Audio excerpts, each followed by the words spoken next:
of us don't even really know ourselves. Just answering questions like, what do we like about being a man? What don't we like? Like, what have we accomplished? What have we failed at? Like, those are weird questions for us as students. But if we don't talk about them here in a room full of all guys, of people who are experiencing the same things or similar things that we experience every day, then when are we going to talk about it? When are we going to discuss this? When are we going to get to the heart of who we are as men and who we're created to be?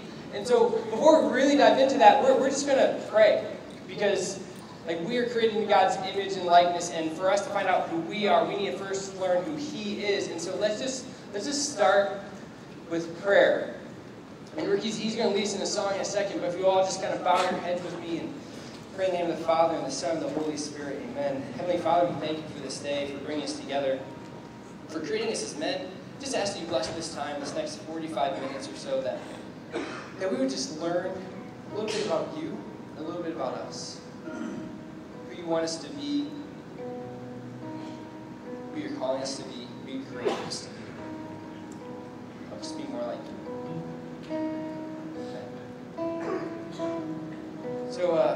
So Ricky, he's going to lead us in a song, and now, I don't know how many of you guys like to sing. It's one thing when you're in a big auditorium, you got a full band there, and it's so loud, it's like a concert, it's like, yeah, I can get into this, but when it's just guys in a room, and you're next to your bro, and you're just like, I don't know, this isn't really for me, I'm breaking my heart, I guess, but vocally is weird, but I remember when I was your age, I was in that boat.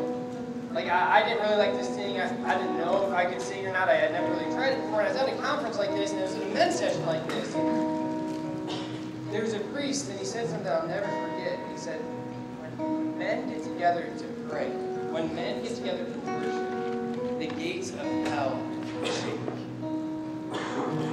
When men get together to worship, the gates of hell shake. And for me, as like a 15, 16-year-old boy, I was like, that's a lot of power.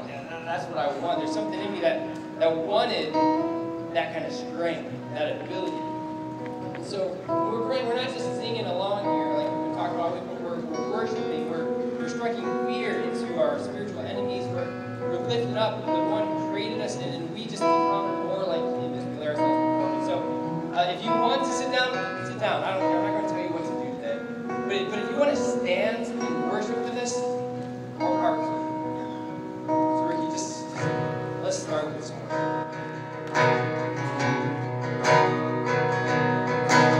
Oh my God, He will not delay, my refuge and strength always, and I will not fear, His promise is true, my God will come through always. Always, my foes are many, they rise against me, but I will hold my ground. And I will not fear the war, I will not fear the storm, my help is on the way. My help is on the way, oh my God, oh my God, He will not delay. My refuge and strength always, and I will not fear, His promise is true. My God will come through always, always. Trouble surrounds me, chaos abounding, my soul will rest in you. And I will not fear the war, I will not fear the storm, my help is on the way.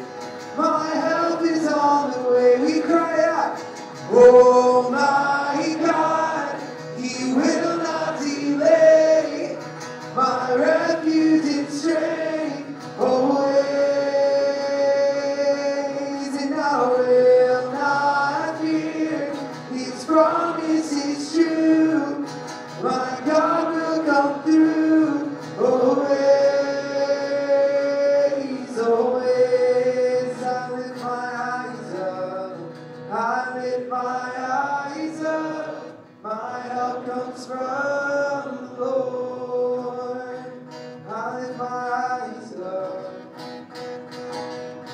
and I lift my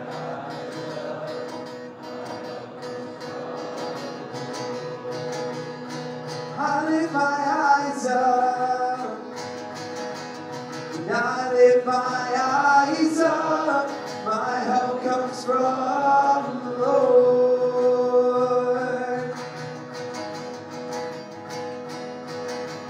And I lift my eyes up. My help comes from the Lord. With one voice we sing, oh my God, He will not delay. My refuge and strength always, and I will not fear. His promise is true. My God will come through always.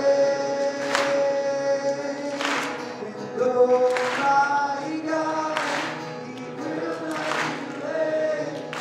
My refuge and strength always,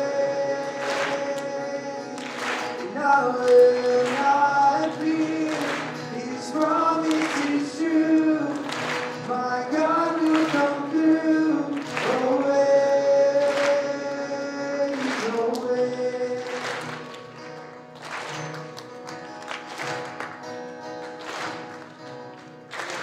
Let's just go and call us amen.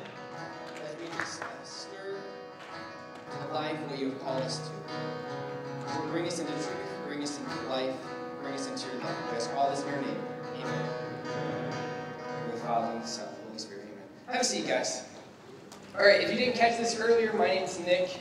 I'm a youth minister in Rockford, Illinois, and like I said, this is one of my favorite times. And I think that being gathered together with men at a conference like this, I love it because back home in Rockford, where I'm like, I am the minority within the sorority in my home. Like I obviously have a wife, I've got some kids, and most of them are girls. So like it's as if God didn't think, or God thought, man, like He just doesn't understand women enough. Because I'm confused enough with just like one grown woman in my house. He's going to give me two little girls who have all the emotion but speak like no English for the first few years of their life except for like no and mama. It's just like been crazy, but the last few months have been awesome because I finally had a son. So I've got 3 kids, and I love my wife and I love my girls. I'm not going to bash them because like this is not one of those men's sessions where like we're men and women are bad. Like no, like women, like I love my wife, I love my girls, like they're incredible. But finally, like my son, I've always wanted a son. I'm sure many of you guys, and if you think about having kids someday, like in between the times you're thinking about food, like you think about having kids, you're like, man, I hope to have a son someday. Like I always wanted sons, and it took almost 8 years of marriage for me to get a son. But like I even remember the first time we were pregnant, like I was so sure, like, oh, this one's going to be a son. And I remember the doctor telling us, my wife and I, that we're going to have a girl. And you know, I was just happy to have a kid, but my wife will tell you, I didn't talk for 3 days. Because I just had to process, like, what is this going to be like? Am I going to start playing dolls? Like, am I going to get, like, paint your fingernails? Like, I didn't know. The second time, I was like, okay, here we go. And another, like, I got a girl, and I'm going to get a boy. And my wife, she decided to film the doctor saying, like, boy or girl, again, we're in the doctor's office. She's thinking this is going to be, like, it's not a gender reveal party, but, like, this is going to be something we're going to share forever. And she's filming this, and the doctor says, you're having another girl. And she pans over to me with the camera, and I looked so mad. Like, I didn't realize I looked mad, but she was so mad at me, which then made me more mad, and she just had to delete the video because, like, we didn't want to, like, wreck my little one, like, her whole thing. And then finally, this time, my wife was like, you know what, we're not going to find out the gender. We're just going to, like, I think she was trying to guard my heart. And so, finally, though, like, I'm thinking, this is the son, and we get to the hospital when finally, 9 months, the baby's coming, and the doctor, he does something to me that I'm not expecting. I've never really done this. Normally in labor, I'm not going to tell you about labor because it's weird, but like a human can talk about humans, all you need to know. And so I'm usually like in the northern end zone of like the whole like delivery process, right? Like whatever's happening like south of the border, like I'm just like maintaining eye contact with my wife, like reminding her to breathe, she's telling me to breathe. And the doctor, he says like, hey, you want to go wash your hands? And I'm like, oh, he's a doctor, he's a germaphobe. Like, okay, sure. Like, I'll go wash my hands. And then, like, I go back over, and he's just like, hey, come stand with me. I was like, you see where you are? I'm not going to stand down there. He's like, no, come here. He's like, are you going to pass out? And I was like, no, I'm not going to pass out. He's like, okay, cool. He's like, I want you to deliver your kid. And I was thinking, what kind of lazy butt doctor? Like, I was like, what are you? He's like, what do you mean? And so he's just, here's the thought though, because I didn't know if it was a boy or girl at this time. I was just like, man, if this is a son, like, I've got to do it. Like, I've had 2 girls, they're fine, I didn't deliver them, but like, if it's a son, like, this is, she's gonna have daddy issues if I don't do it. And so I like give myself a little pep talk, and I get under center. Omaha! And just like, and my wife, she hikes the baby, and I catch. And let me tell you, like, it's supposed to be like this miraculous, like, thing, right? And it's a boy, and like, I thought this would be like a larger-than-life moment, like, I finally have a son, and there was some of that, but there's also a whole bunch of like, you, gross. Like, I like just plopped him on. I didn't drop him, but I plopped him on. My wife was like, there you go.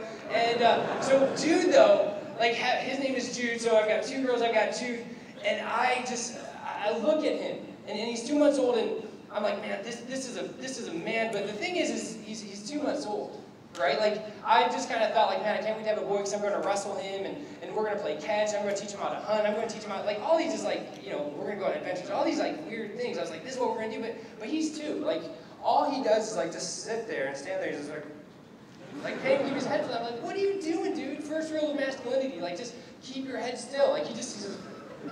But here's the thing about Jude. This is awesome. He's all baby, right? Like 8 weeks old. He farts like a man. Like, I'm not even kidding. Like, I would put him, and I don't know what to think about it, to be honest, because like, I don't know if it's a blessing or a curse. Like, he takes after my wife, and I would put him. Like, I'm kidding. And so I would put him up. Like, if we were gonna have a farting contest, which would be awesome, I would seriously put him up against anyone because I've never seen anything like it. But here's the thing about Jude is, even though he's 2 months old, even though he has gas like just the rest of us, is already, I'm realizing that the adventure, the road he's going to go on, is already started, right? Like, his search for masculinity, his search for identity is started already. From the moment of his birth, his entry into the world, he is on the same journey as you and I. And we're all on this journey, right? I mean, it doesn't matter if this is your first conference or incoming freshman, you just graduated, you're going to college, like, you're still on the journey.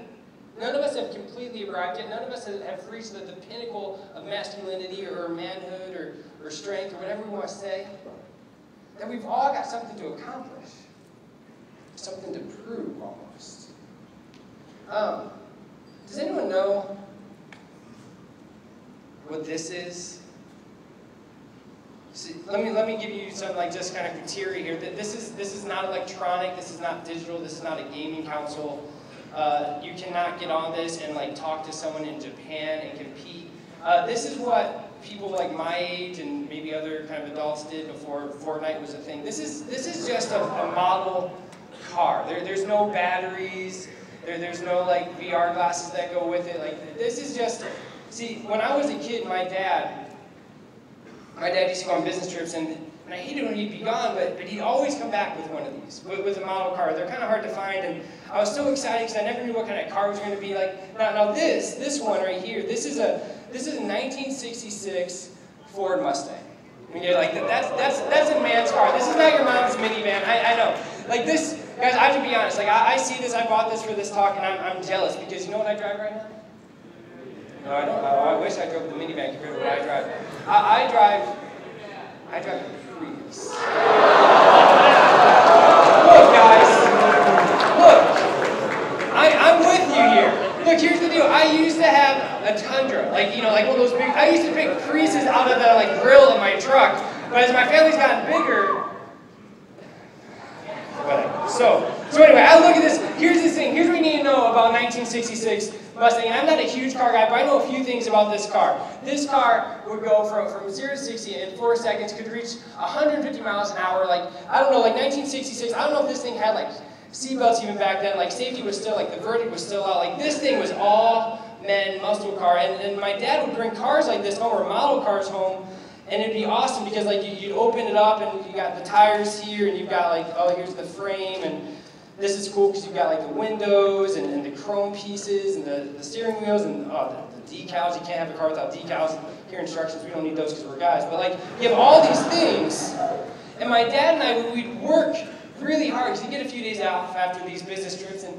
But here's the thing, is that it doesn't go together. If you've ever put one of these together, it rarely looks like this as a finished project because none of these pieces snap off as cleanly as you think. They've got all these like janky things in it, and you've got to take some glue and put these things together. The glue's sticking to your hands, you're peeling off the paint, and it just never seems quite right. But the thing that would keep me going, even after my dad would go back to work and just be me at the kitchen table trying to put these cards together, is what's at the front of the box. Right? Like that's what I want. I want to complete this model car. Like I want it to look like this, like chrome wheels, like decals and all. Like that's what I want. But here's the thing, is that today, for you and me, trying to create ourselves, trying to make ourselves into a man in today's society, like we've kind of lost sight of the box. Like we don't even really know what it looks like anymore. Right? Because a lot of us, like I don't know if we come from broken families, but we probably come from a busy family. If it's not your dad working really hard, it's you in sports, or it's you in theater, or it's you at school, or it's you with friends, it's you with your girlfriend, or whatever. Like, there's all kinds of things that just keep us so busy, and so we don't really know where to look to find our identity anymore. You know, and throughout the world, there's different ways that boys become men. Like, there's different rites of passages throughout the world that I'm fascinated with. There's this place in the Pacific Island called Pentecost Island. It's one of like many kind of islands in this larger island system or whatever, and every year they have this huge festival. And these men, these villages, these remote villages, they'll start building early in the morning this tower out of like bamboo and sticks and logs and trees and all these things. And they'll build this tower almost 100 feet in the air. And everyone gathers to see what they're building. Everyone gathers. And then the boys in the village, the men in the village, they'll go off into the jungle. They'll look up at the tower they just built. They're like, I got this. And they'll walk into the jungle with their machetes. And they'll go and they'll grab some vines. They'll tie them around their ankles and start climbing this tower. It's called land diving. It's incredible. You can go YouTube it. Maybe some of you have seen it. And here's the thing, is that the men in the village, that to prove themselves, to prove that they're a man, they will go and they'll climb to the top of the tower and they'll jump. And they with these vines around their ankles or whatever. But I don't know if you've been bungee jumping. I don't know if I'd ever do that. I've never done that. But at least with a bungee, like there's some give, right? Like it stretches like a rubber band. Like vines don't do that. Like vines, they're vines. You're falling and then you're not falling. And here's the thing is, the goal of land diving is not just to survive, because that would be a good goal, to just jump off with like a little like root tied around your ankle, right? The goal of land diving is to get so close to the ground that your shoulder actually touches at the last second. It's nuts. And if you can do that, like you are seen as like the victor, like the king of the festival, all these things, and the people celebrate you. It's incredible. There's this other place in the Amazon, this tribe, where they take these boys out into the jungle, all the men, and they find these things called bullet ants. Have you ever heard of bullet ants? Yeah. Like, they get their name because it feels like you get shot. If you get stung by one, it's supposed to have like this sting of like 30 times of a bee. It's supposed to be the most painful thing on earth, or sting that you can have. And what they do in this village is that the men go out and they gather these bullet ants, they drug them or whatever somehow, and then they knit these gloves together with leaves and different things, and they stick the bullet ants in there, and then these boys, anywhere from like the age of 12 to 20, will go and they'll stick their hands in these gloves, shake it around so the ants wake up. And for 12 minutes, they have to endure the pain of hundreds of bullet ants stinging them. And here's the thing, is that they can't make a sound. And you can see them, their hands swell instantly. The venom like makes their arms go limp. They're paralyzed. They can sting for days and days and days. And it's agonizing. It's agonizing. But the thing is that sometimes it takes up to 20 times for these boys to do it before the village will see them as a warrior or a man within their tribe. I mean, it's nuts. And the tribal leader one time was interviewed about this, and he said, we want to show these boys that life without suffering or endurance isn't really worth living. Like, that's a hardcore leader. And I watched these things that I would never maybe experience here in America, or would never experience if it wasn't for the glory of YouTube. But like, I'm watching these things and be like, that's crazy. Like, who would do this? And then I have another thought. I want to do that. Like, there's something in me that's like, man, like, I want to do, like, I would do that. Like, if all my friends were jumping off a bridge, like, I would probably jump off a bridge. Right? Like, I mean, there's something in us, there's a question in your heart and my heart that drives each and every one of us. Every man has a question deep in their heart that we don't know that we're motivated by, but here's that question that would drive me to put my hands, possibly in a glove full of bullet ants, or to jump off a skyscraper made of bamboo with it, whatever, vine around my leg. The question is, do I have what it takes? Do I have what it takes? Because all of us have this deep need and desire to be validated. To be validated, right? Like that drives everything. Like we want to be validated by our fathers. We want to be validated by our friends, and we want to be the big guy on campus, and we want people to like us and to know us. We want this many followers on Instagram and Snapchat, all these different things. We want the girl because we want someone to validate the way that we love, and the way that we look, and all these things. I mean, it's not bad. It's in our hearts, but what we do with that, where it leads us, that's where it gets a little confusing.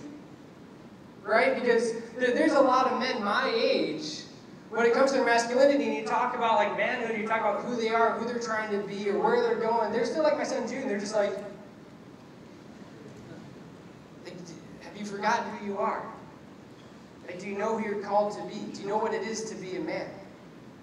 Like, we want to be validated. Like, we know that we want purpose. We long for identity, for belonging. But where do we find that? You see, growing up, we don't have these rites of passages, right? Like maybe we become like a man when we get like our first car, or we graduate high school or college, we get that job, we get the girl, we have kids, I gotta buy a house. I don't really know when in America you would say like, all right, I'm a man now. All right, I'm a man because I bought a house. All right, I'm a man because I got a girlfriend. I'm a man because I scored that touchdown. Like, I don't know. I just remember growing up, we just had all these cute phrases that kind of kept us going on this path of manhood, right? Like, do you remember when you were a little kid and you were on the playground and maybe your dad was there, your mom was there, and you'd fall, and your friends were there, and you try not to cry, but you're still really little, so it kind of hurts a little bit, and your dad just kind of looks at you, or someone looks at you, and you're like, yeah, rub some dirt on it, right? Like, oh, okay. Like, as a 6-year-old, I hear that phrase, like, okay, rub some dirt on it. That means, like, as a boy, like, don't cry, I'm tough, I don't show emotion. You get a little older, and you're on the playground, you're with your friends, or in high school, you're out on a night, you're like, your friends tell you to do something, or here, like, take this, take a hit of this, or whatever, like, hey, don't be a whatever, and like, you can fill in the blank, I'm not going to do that for you, because this is a, Jesus thing, but like, there's like this, here, do this, don't be a whatever, and you're like, okay, so that means I've got to like, be like my friends, that means I've got to look like other guys, that means if I don't look like my friends, then I'm not really a man, and then you get like that crazy uncle who like, when you're little, he's like, gives you something to drink, he's like, here, this will put like hair on your chest. I don't know what that one ever meant, but like, it's better us to have hair on our chest than the ladies. Don't overthink that, but that's also true. So here's the thing, is we have all these phrases to kind of point us to growing up, point us to some things that may or may not be true about what it is to be a man, who we are as men. But we've lost the front of the box, the model, the look, the type. So we look at culture, and guys, culture is more confused than us. Right? Like, if we look out into society or into the world, like that's not going to be where we find the idea of masculinity or manhood or identity. Do you know that a big study just came out? The largest study of your generation, Generation Z, just came out. And 34% of people your age, when asked about who you are, specifically your gender, like what is gender to you, 34% have identified that gender is just how you feel in your heart. Another 12% said that I don't know how to answer that question. And guys, I know that talking about gender is a little taboo. It's difficult. And it needs to be talked about with all sensitivity and compassion. Okay, in no way do I want to stand here and try to force anyone to just believe something because the church believes it, but I want to walk with you. I want to love you, because some of you guys in here may know someone who lives with gender confusion, or who may be transgender, or some of you in here may have some gender confusion, and be confused about who you are, or who you were born as, or who you're called to be. But I do think we need to talk about gender. And over 45% of your generation really have no idea what gender is anymore. That's a pretty big statistic. Like that's pretty unique. And you know what? It's not your fault. It's not your fault. Because we look out into society, and we look what gender is in society, and society has thrown gender out the window, right? Like you go on Facebook, Facebook is a social media thing that your parents are on. So like you go on Facebook, and do you know how many gender options there are? Well, there were 71. There were 71, but that wasn't enough, and so now they just went to custom. Okay, so 71 options for gender, you know, used to be male to female to 71 different options, is now just custom. You know, and even a few years ago, Caitlyn Jenner, who was born Bruce Jenner, the Olympic athlete, won an award for being the Woman of the Year. Like, that's confusing. Like, how do we make sense of that when people like Caitlyn Jenner is celebrated for their choice to transition from a man to a woman? When we go on social media and like, 71 options, not even a clear option, you just get to define what it is. Like I was actually on there, I wanted to research how many options were all the other day on Facebook, and I was looking, I just like started typing things, like cat, and like I could put it. It's like, that's weird, I'm not a cat. Like Pizza Head, that's not even, what is that? But I could do it. And Facebook wasn't going to stop me, because who is someone else to tell me who I am? You see, guys, but here's the thing, is that who you are, your gender, and I know society is going to tell you something different. Like, your gender is a part of who you are. Your masculinity, your Y chromosome. Do you understand that your masculinity, that your manhood, what makes you a man is not just found in your sex organs or in your sperm, but in every cell in your body is male. Every cell carries what makes you a man, that Y chromosome. And the difference between that Y chromosome and not having a Y chromosome, and the difference between a man who has an XY chromosome and a girl who has an XX chromosome, that Y chromosome makes for up to over 6,500 biological differences between a man and a woman. It's not just about genitalia. It's not just about preference or what we think. But there are actually 6,500 characteristics, biological characteristics about you that make you a man. That your gender reveals something of who God is calling you to be. That He's calling us to greatness. He's calling us with purpose and with identity. And guys, our gender is more. If you're part of that 34% or 12% who doesn't know how to answer about gender, like, you are not the sum of what you think you are. Can I get an amen to that? Like, think about this. You are not the sum of what you think you are. And that doesn't just mean gender. Because I know some of you guys woke up this morning and thought, like, I'm a loser. I know some of you guys like look at yourselves in the mirror and just like, man, like, no one could ever like me. Like, that's not who you are. Right? That's not who you are. You are not the sum of who you think you are. And so if we're looking for who we are, we're looking for identity, like, where can we turn? Right? Because we come from busy families or broken families, and society doesn't really know what's going on. So where do we turn? We're going to pull up this verse. This comes from the book of Romans, chapter 8, verse 15. This is Paul, the Apostle Paul, he says this: "For you did not receive a spirit of slavery to fall back into fear, but you received the spirit of adoption, through which we cry, Abba, Father." Father Mike yesterday said that Abba means dad, right? That we can cry out, Dad. Now, this is a verse that maybe you've heard before, Romans 8:15, and yeah, it's nice. I don't want a spirit of slavery. Like, I want to be bold. I don't want to be afraid. Like, cool, this is cool. But when I would hear this verse, when I was a kid, there was always a word that stuck out to me. I was like, like, I don't get that. Yeah, I wish that word wasn't in there. And that word was adoption. And adoption is a beautiful thing. My wife and I, we've looked into adoption. We're going to adopt someday, hopefully soon down the road. Like, I'm not bashing adoption. I just didn't understand, like, why do I need to be an adopted son of God? Like, why did he just call me a son? But here's the thing. Me, as an American, like, I miss out on a lot of the cultural reference that Paul is talking about to the Romans 2,000 years ago, right? We have to remember that Paul is writing this to the Romans, to a different culture, to a different time. People who understood things a little different, because you and I read that, we're just like, okay, cool. But for a Roman citizen, someone who's coming to know Jesus, someone who's coming to know their identity, to read this verse would have been like, shut up. What? Are you kidding me? Who's this Paul guy? What is he saying? He doesn't know what he's talking about. Is this real? Is this real? Because this can't be real. This is too good to be true. Because in the Roman society 2,000 years ago, adoption was a big thing. Adoption was a big, big thing.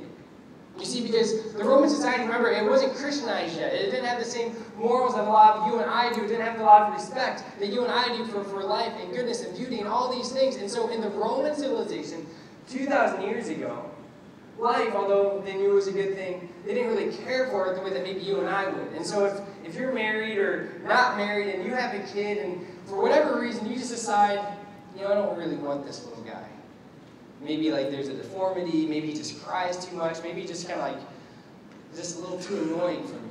Just kind of messing with my swag a little bit. You could take your kid down to the city market or to wherever and you could just plop him there and you could say, stay.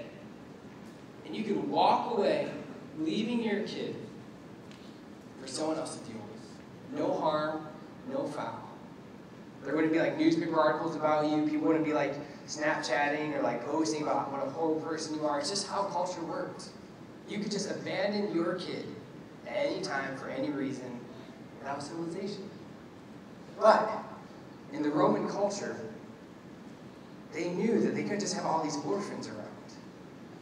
And so they made this rule about adoption, that if you, in the goodness of your heart, thought, I am going to go and save one of these boys, I'm going to go pick one of these boys, that by penalty of the law, to be thrown in jail, if you found in the goodness of your heart, the strength of your heart, the strength of who you were, to go down into that market, to find an orphan and say, come, I choose you, you are mine.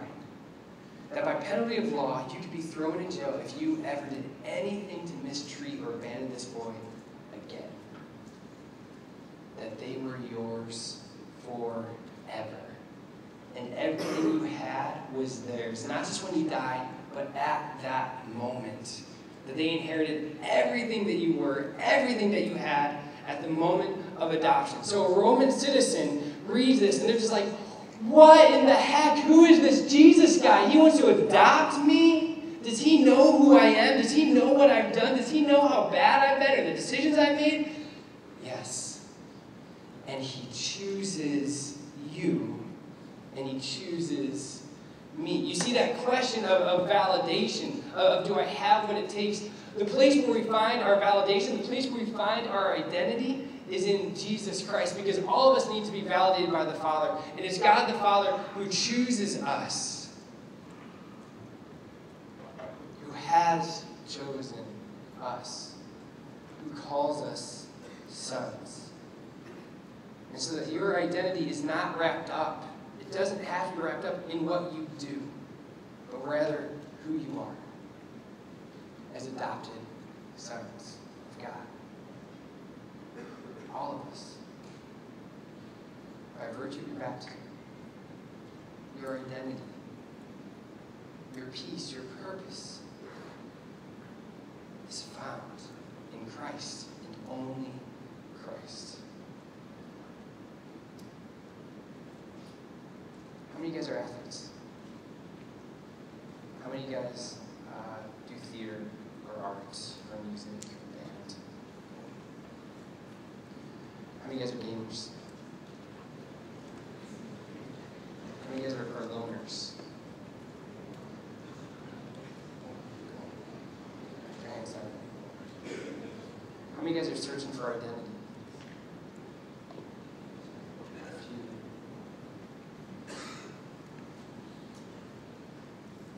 If you raise your hand on that last one,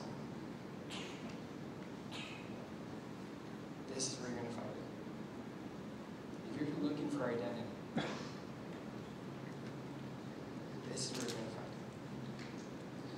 raise your hand if you found your identity in gaming or in sports or in school or in family. Like, all this stuff is good. I'm not bashing that stuff. There's always going to be a part of you. That question within your heart, like, do I have what it takes? Searching for validation, it's never going to lead you very far.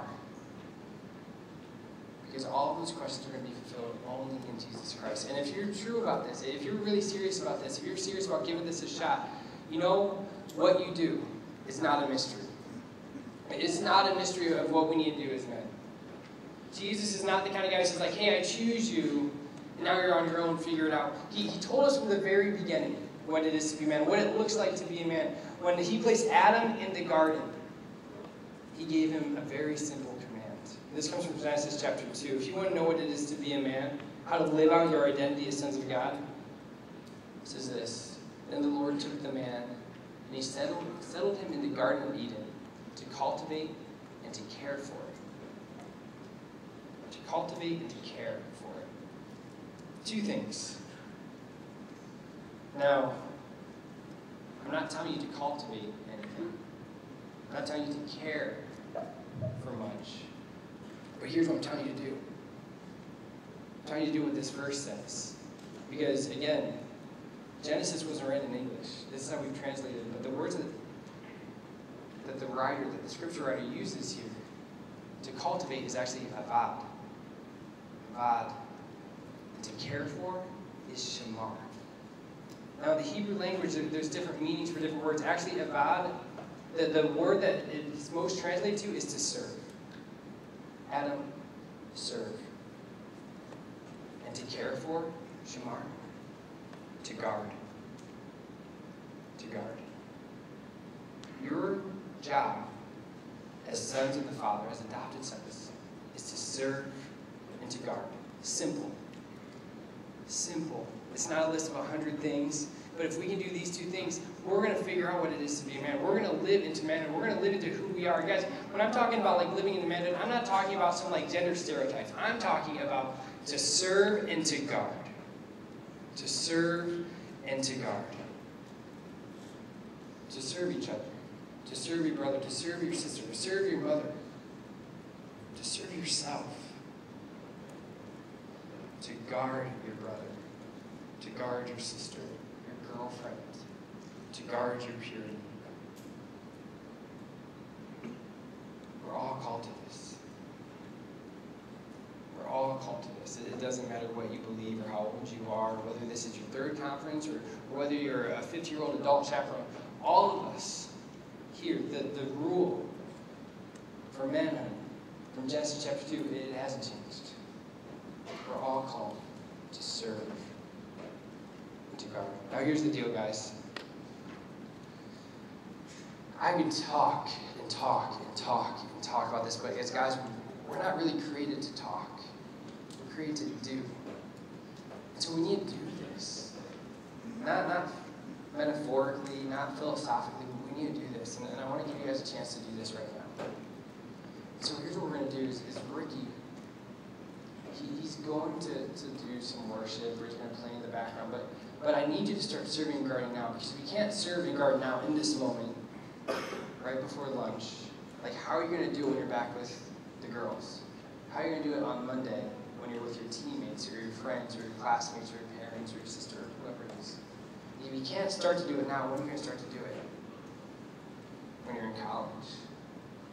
When you have your first job? When you have your first kid? Like, when do you start being a man, guys? Like, when do you start? My proposal, my hope, is now. We start now. So here's what we're going to do. So I want you to pair up in groups of 3, and if you want to move around the school. And I want you to go around, and I want you to say, this is how I'm going to serve. This is who I'm going to serve. And everyone's going to go around and just say, I'm going to go and I'm going to serve my mom when I get home, because she's got a lot on her plate. There's a lot of us kids. She's working and she's got all these chores, and I just kind of sit there and play video games, and I'm going to just try to do one chore a day for her. I'm going to serve her. Next person's going to go. I'm going to serve my teammates. I'm going going to serve my dad. I'm going to serve my church. I'm going to serve the youth minister, the youth group, whatever it is. We're all going to stay, and then I just want to pray with each other. It doesn't have to be super long or difficult or complicated. It can be just an Our Father. Just that the Father would bless you in your masculinity, in your manhood, in your identity, that He would solidify this call to serve within your hearts. And then I'll close this all in prayer. And we're going to do it again. We're going to talk about what we need to guard. Who in our life is God calling us to guard? And maybe it's your girlfriend. Maybe you're not doing a good job of guarding her heart or her purity. Maybe you just need to guard yourself because there's an addiction that you're struggling with, that you're looking at porn. And you know you shouldn't look at porn. Like, I haven't talked about porn because I don't need to talk about porn, guys. You all know, everyone in here knows that porn's wrong, right? Like, no one, puts away their phone or their computer after looking at porn and thinks, that was a great use of my time. You don't. That's why we do it, in the secret darkness of our rooms, at night. You know in your heart you're not created for that. But maybe you need to guard yourself a little bit better because porn's got you. Porn's came after you and you fell for it, and now you're using it. So I need to guard my heart better. I need to guard my eyes better. I need to guard my phone or my computer better. Or I need to guard my little sister better. I need to guard my family.